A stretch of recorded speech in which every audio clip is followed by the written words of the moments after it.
성경 우리 읽어보면 하나님께서 당신의 백성들에게 하나님을 경외하라 이런 그 말씀을 여러 차례 하시고 강조한 것을 볼 수가 있죠. 신명기 4장에 보면 하나님께서 당신의 백성들에게 규례와 법도를 주신 것은 이 세상에 사는 동안에 하나님 경외함을 배우게 하려 함이고 또 그것을 자녀들에게 가르치게 하기 위해서 하나님이 말씀을 주셨다. 이렇게 기록을 하고 있죠. 잠언은요, 주제 자체가 하나님 경외입니다. 잠언은 하나님 경외로 시작을 해가지고요, 하나님 경외로 끝나요.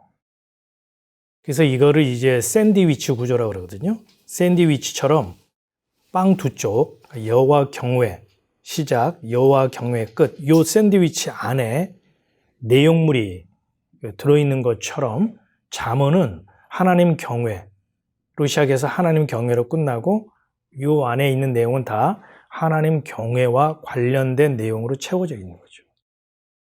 전도서를 기록한 솔로몬이요, 전도서 12장 중에 11장까지 이 세상과 사람의 실상에 대해서 쭉 언급을 하고 나서 결론을 어떻게 맺느냐 하면, 여러분들이 일의 결국을 다 들으셨죠? 그러니 여호와를 경외하십시오. 그리고 그의 명령을 지키십시오. 그것이 사람의 본분입니다. 이렇게 결론을 맺어요. 하나님을 경외하는 것, 그게 사람의 본분이랍니다. 또 지혜서를 보면 하나님을 경외하는 것이 지혜이고 지식의 근본이다. 이런 말을 거듭 하는 것을 발견할 수가 있죠. 이와 같이 하나님 경외라고 하는 것은 성경 전체에 걸쳐서 얘기하고 있는 아주 중요한 개념이면서 어찌 보면 신앙의 기본이자 출발이라고 할 수가 있어요. 하나님 경외, 다른 말로 하나님 공경, 이게 무슨 뜻일까? 어떻게 살아가는 것, 어떠한 태도가 하나님을 경외하는 삶의 자세인가? 목사님 하시는 말씀 고분고분 잘 따라하는 것이 하나님을 경외하는 태도인가? 그것은 목사님 경외는데도 하나님 경외라고는 말할 수가 없는 거죠. 자, 여러분이 알고 있는 하나님 공경, 하나님 경외는 어떤 겁니까? 저는 이제 이런 얘기를 많이 들었어요. 하나님의 이름을 장난삼아 부르지 않는 거. 뭐 오마이갓 뭐 이런 얘기 함부로 하지 않고, 지저스 뭐 이렇게 함부로 하지 않고 경건하게. 하여튼 그런 얘기를 저는 들으면서 자랐고, 또 우리 하나님 예배하러 올 때 슬리퍼 신고 오거나 옷 찢어진 거, 엉덩이 다 보이는 그런 옷 입고 오지 않는 단정한 자세로 교회에 예배드리러 오는 게 하나님을 공경하는 태도다. 그렇게 저는 들었고요. 또 기도할 때는 반드시 두 손 모으고 머리 숙이고 눈을 감고 기도하는 그 경건함, 그게 이제 하나님 경외다. 또 헌금할 때 구겨진 돈 드리는 것은 하나님 경외하고 거리가 먼 행동이다. 그래서 예전에 실제로 우리가 헌금 드릴 때 구겨진 돈 다리미질해서 펴갖고 헌금 드리기도 하고, 또는 이렇게 두꺼운 책갈피에 헌금할 돈 넣어가지고 토요일 날 꽉 누르고 있다가 주일날 꺼내서 봉투에 넣어가지고 빳빳한 돈이 되게 해서 부들부들 떨면서 헌금함에 넣는 것이 하나님 공경이다. 두려워하는 태도다. 뭐 이렇게 저는 들었어요. 또 예배당에서 막 뛰고 장난치고 소리 지르면 안 된다. 또 그 목사님이 말씀 전하는 이 강대상에 함부로 경우 없이 막 올라오면 그 하나님 경외하는 태도가 아니다. 그래서 실제로 올라오기 전에 기도하고, 또 목사 안수 안 받은 사람들은 신발 벗고 슬리퍼 여기 준비된 거 그거 신고 올라와야 된다. 뭐 이런 얘기를 저는 들으면서 하나님 경외를 배웠어요. 또 하나님 말씀에 대해서 우리가 의심하거나 질문하게 되면 그것이 바로 하나님을 경외하는 태도가 아니기 때문에 하나님 말씀이다 그러면 무턱대고 믿고 덮어놓고 아멘 해야지 거기에 대해서 괜히 쓸데없는 질문하고 거기에 대해서 시비를 거는 그런 자세는 옳지 않다. 그리고 배웠는데 성경을 쭉 읽고 공부하다 보니까 이런 것은 일종의 교회 생활의 예의범절에 해당되는 것이지 그것이 하나님 경외, 공경이라고 말하고 있지는 않다는 거죠. 어떤 사람은 말하기를요, 헬렌 집사님이 말씀했던 것처럼 우리 삶의 모든 영역에서 그분의 절대 주권을 인정하면서 하나님 앞에서 살아가는 자, 그걸 이제 코람데오라고 하잖아요. 하나님의 그 전지전능하시며 불꽃 같은 눈으로 나를 바라보는 그분 앞에서 내가 살아가는 그 자세가 코람데오인데요. 그 코람데오가 바로 하나님 경외다 이렇게 말하는 것도 들어봤어요. 근데 우리가 성경을 통해서 그것이 과연 하나님 경외인가를 검토를 해봐야 하고 살펴봐야 되겠죠. 그러지 않고 유명한 신학자가 말하기 때문에 정답일 거야. 또는 어떤 신령한 목사님이 가르쳤기 때문에 그것은 맞을 거야 라고 덮어놓고 믿는 것은 저는 올바른 태도가 아니라고 생각해요. 아무리 복음적인 그 설교를 한다고 하는 목사의 말이어도요, 그것이 성경 코드와 맞는지 반드시 확인해 봐야 되고, 그런 절차가 저는 필요하다고 보는 거죠. 왜냐하면 우리는 그 사람을 믿거나 그 사람의 가르침이나 신념이나 그 사람의 철학이나 신학을 믿는 게 아니고 우리는 말씀을 믿어야 하기 때문이죠. 말씀이 아닌 것을 말씀인 걸로 우리가 철석같이 믿게 되면 말씀을 따라가는 자들이 아니라 사람을 따라가는 자가 될 수 있어요. 신앙이 아닌 것을 신앙인 것처럼 우리가 착각할 수 있다는 거예요. 자, 그러면 성경은 하나님 경외에 대해서 어떻게 말씀하고 있는가? 이제 우리가 살펴봐야 되겠죠. 여호와를 경외하는 것은 악을 미워하는 것이라 나는 교만과 거만과 악한 행실과 패역한 입을 미워하느니라.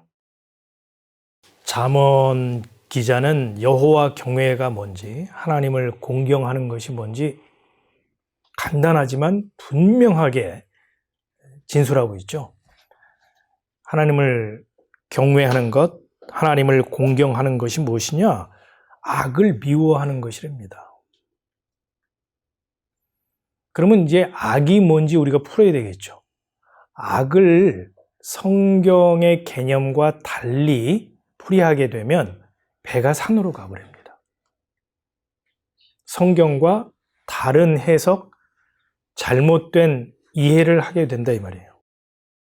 보통 우리는 악 그러면 도덕률을 어기거나 또는 양심에 벗어난 말이나 행동을 하거나 다른 사람에게 피해를 주는 말이나 행동, 이런 걸 우리는 악이라고 생각을 하고 국어사전도 그렇게 정의를 해놨어요.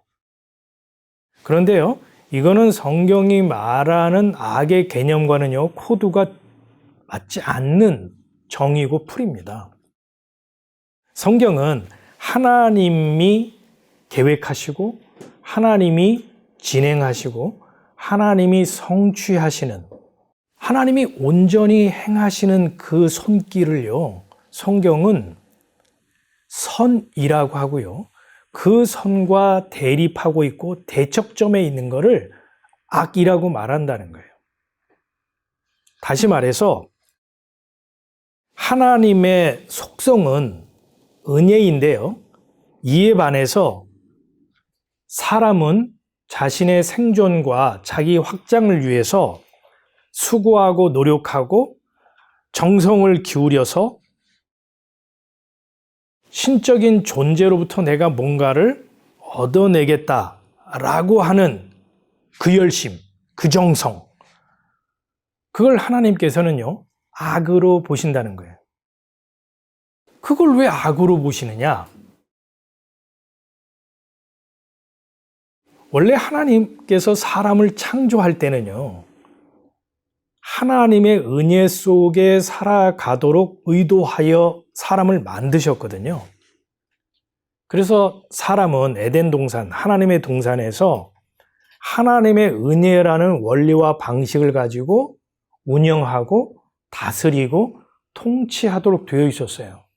그런데 사탄의 꾀임에 빠져서 인간이 선악과를 따 먹음으로써 하나님과 결별하여 하나님과 분리 단절돼서 자기가 주인이 되어 내가 수고하고 노력한 만큼 나는 삭슬 받아가는 그 삶을 나는 원해.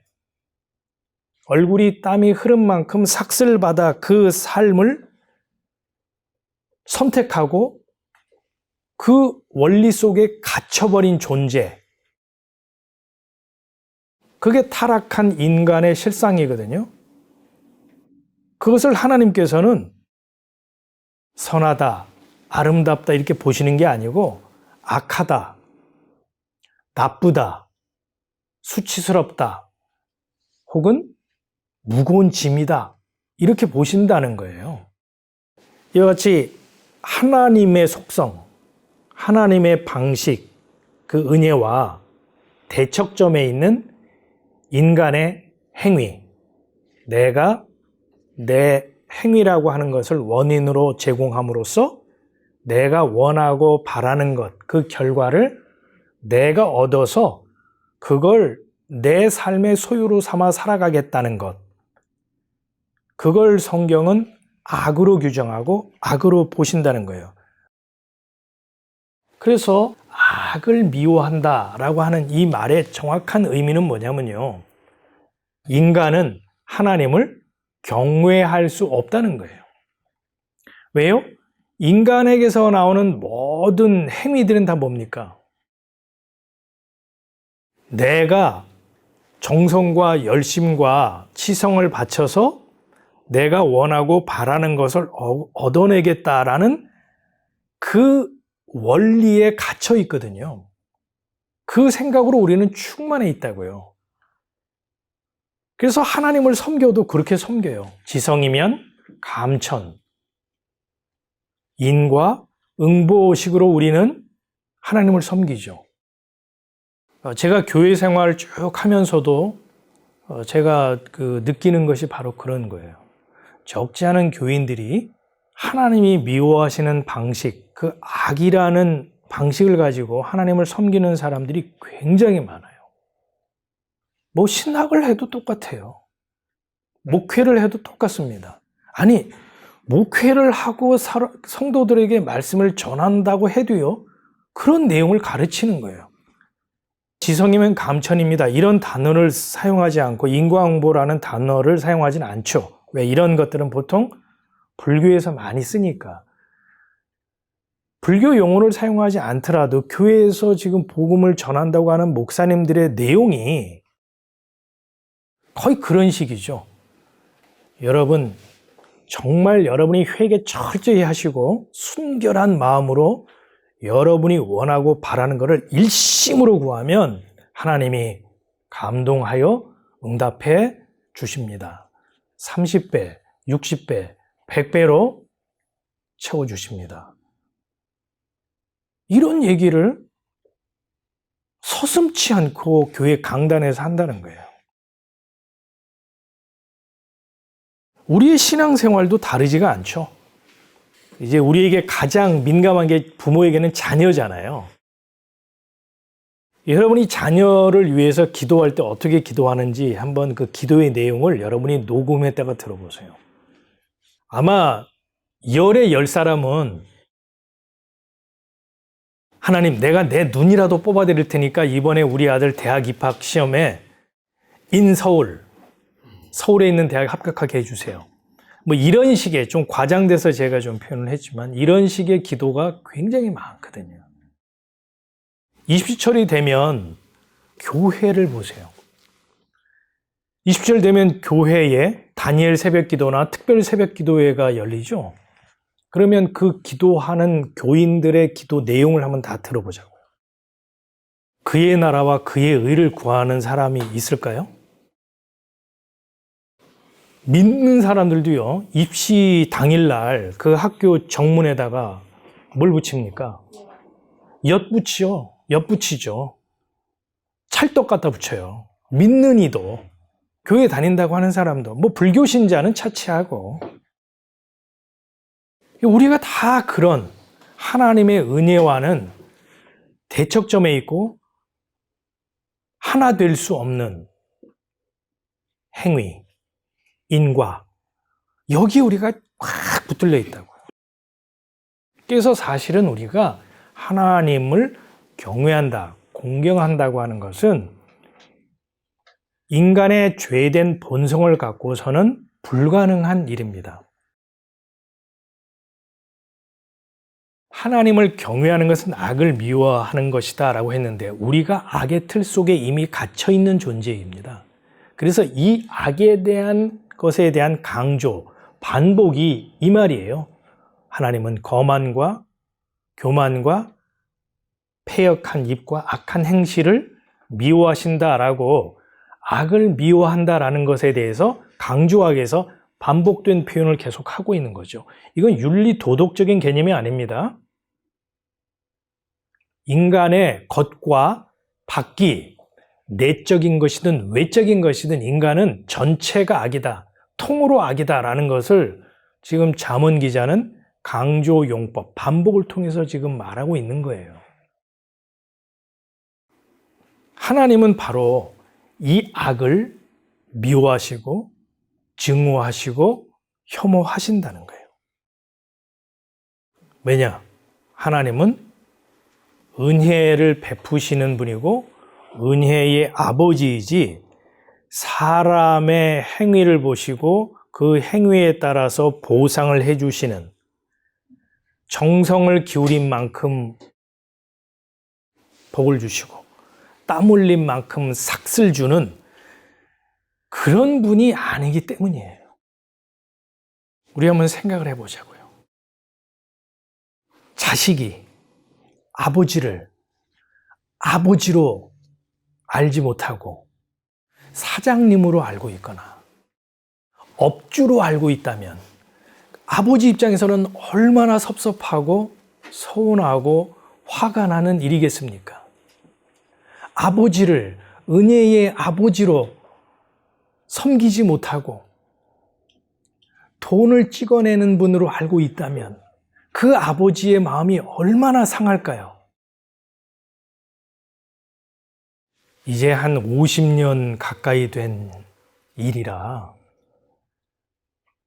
먼 옛날 얘기임에도 제 머릿속에요, 생생하게 남아있는 일화가 있어요. 모녀가 있었거든요. 이 딸은 어머니에 대해서 굉장히 지극정성입니다. 그때 당시에요, 아파트를 마련해서 어머니를 모셨어요. 그리고 때 되면 용돈 드리고, 때 되면은 나들이 가고, 또 어머니가 좋아하는 옷을 사드리고, 어머님이 잡수시기 원하고 이거 좀 먹고 싶다 그러면 지체하지 않고 그 음식점에 또 모시고 가서 음식을 대접해 드리고, 제가 볼 때는 그 딸로서는 최선의 것을 어머니에게 바쳤고, 또 밖에서는요, 직장에서는 얼마나 열심히 일하고 사람들에게 본이 됐는지 많은 사람들이 그 따님을 칭찬을 해요. 그리고 그 직장을 자기 집처럼 생각하고 자기 일처럼 생각하면서 30년 동안 그 인생을 바쳤어요. 근속 표창장까지 받은 그런 모범이 되는 딸이에요. 근데 그 어머니가요, 그 딸을 보고 만족해 하신 적이 별로 없어요. 제가 들은 얘기 이런 얘기예요. 야야야, 걔는 말이야, 지가 잘나서 저렇게 된 줄 알아. 지 자기 힘으로 저렇게 되고, 지 힘으로 큰 줄 안다? 그런 얘기를요, 제 귀로 여러 차례 들었어요. 어린 나이에 제가 무슨 생각이 들었냐면, 야, 이 할머니가 배가 불러도 많이 불렀구나. 아니, 딸이 저렇게 잘 섬기고 어머니에 대해서 정성을 넘어 치성을 바치면 고맙다, 감사하다, 그래야 될 텐데 그 얘기는 저는 들어본 적이 없어요. 어머니를 지극하게 모시고 섬기는 그 딸에 대해서 왜 항시 서운해하고 마음에 흡족하게 생각하지 않았다고 생각을 하세요? 어머니에 대해서 지극정성으로 모시고 섬기는 그 열심과 치밀함은 있는데 어머니하고의 부모 자식 간의 관계는 없다는 거죠. 그러니까 어머니가 보기에 그 딸은 딸이 아니고 자기가 뭐 이렇게 돈이 필요해 그러면 돈 갖다 주는 자동 판매기 같은 것이고, 아, 옷이 필요한데 그럼 옷 사다 바치는 무슨 뭐 이렇게 그런 대상인 거지, 자신들의 속 얘기를 풀어놓고 어머니가 어떤 생각을 하고 살아가시는지에 대해서는 별 관심이 없는, 가족으로서의 관계가 없는 사이였기에 그 어머니가 딸의 그런 정성과 받들어 모심에도 불구하고 서운함이 있었던 것이고, 이와 같이 우리가 하나님에 대해서도 하나님은 어떤 분이신가? 하나님이 나를 향한 계획은 무엇인가? 하나님은 왜 하늘 보좌를 버리시고 이 땅에 인간의 몸을 입고 내려와 인간으로부터 핍박과 천대를 받으셨는가? 왜 그분은 처참하게 십자가에 매달려 피와 물을 쏟아 죽어야만 했는가? 이런 데에는 별 관심이 없고 황소 갖다 바치고 염소 갖다 바치고 양 바치고 그냥 그 정성과 그 열심만 있는 거죠. 목사님, 먹고 살고도 바쁜 마당에 무슨 하나님을 경외하면 어떻고 하나님을 경외하지 않으면 어떻습니까? 라고 우리가 질문할 수 있잖아요. 하나님 경외가 뭔지 모르게 되잖아요. 그러면 하나님이 어떤 분인지 그분의 마음을 모르고 그분의 뜻을 모르고 우리는 죄된 본성에 따라서 하나님을 섬길 수밖에 없게 되거든요. 그러면 그것이 뭐가 되냐면요, 우상 숭배가 된다는 것을 잊지 말아야 합니다. 여러분, 은혜의 하나님 아버지라는 걸 모르고 그저 내 행위만 바치고 내 열심만 바치고 죄된 본성에 따라서 지성이면 감천이다 식으로 하나님을 섬기면요, 어떻게 되냐면 기도가 죄가 됩니다. 기도는요, 내가 원하고 바라는 그 복을 달라고 하는 비나이다가 돼요. 헌금은 뭐가 될까요? 투자나 한탕주의 혹은 생색내기가 될 수 있고요. 찬송은 내 도취, 내 기쁨, 내 감동으로 찬송이 하나님께 올려드리고 하나님의 일하심을 노래하고 자랑해야 될 그 찬송이요, 잡복이 될 수 있다는 걸 아셔야 돼요. 전도와 선교는 내가 할 도리 다 했다라고 하는 자기 만족일 수 있고요. 헌신은 뭐가 되냐면 천국 보너스를 받기 위한 마일리지 쌓기가 될 수 있다는 것을 기억해야 돼요. 이처럼 내가 원하고 바라는 것을 얻어내기 위한 열심, 간절함, 정성, 그거를 성경은요, 탐심이라고 하고요. 탐심은 곧 우상숭배라고 골로새서 3장 5절에서 말씀하고 있죠. 교회 생활을 열심히 한다. 나 목사다, 선교사다, 나 장로다, 나 권사다, 이런 타이틀과 직분, 이런 게 중요한 게 아니라는 거예요. 나 신하겠어. 나 목사 집안의 자녀야. 나 성경을 말이야 헬라어 히브리어로 읽어. 이거보다 더 중요한 거. 나는 하나님을 어떤 분으로 알고 그분과 어떤 관계와 교제 속에 있는가를 살펴야 된다는 겁니다. 구약에 보면 이스라엘 백성들이 하나님에게 양 바치고 소 바치고 황소 바치고 그랬는데 하나님이요, 그 냄새 난다고 더 이상 가져오지 말랍니다. 하나님은 오히려 자신의 아들 성자 예수 그리스도를 어린 양처럼 우리에게 주어서 우리의 죄값을 지불하게 하시고 그럼으로써 우리에게 죄 사함이라고 하는 구원을 선물로 주시기 좋아하시고 기뻐하시는 은혜의 아버지지, 인간들로부터 어떤 행위나 열심이나 정성이나 이런 거를 기대하고 바라는 분이 아니라는 거예요. 그 제 얘기가 아니고 사도행전 17장에 보면 사도 바울이요, 아테네에서 그 시민들을 향해서 한 설교의 내용이에요. 여러분, 말씀으로 천지 만물을 창조하신 하나님은요, 인간으로부터 뭔가를 얻어내려고 하는, 인간으로부터 뭘 받으시는 분이 아니랍니다.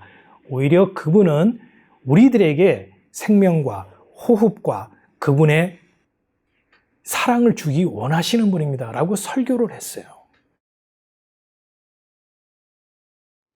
그러니까 여러분이 하나님을 어떤 분으로 이해하고 관계를 맺느냐에 따라서 그것이 하나님 경외, 공경이 될 수 있고요, 하나님을 모욕하고 섭섭하게 하고 탐탁지 않게 하는, 미워하는 그 대상이 될 수 있다는 것을 꼭 기억하셔야 된다는 거예요.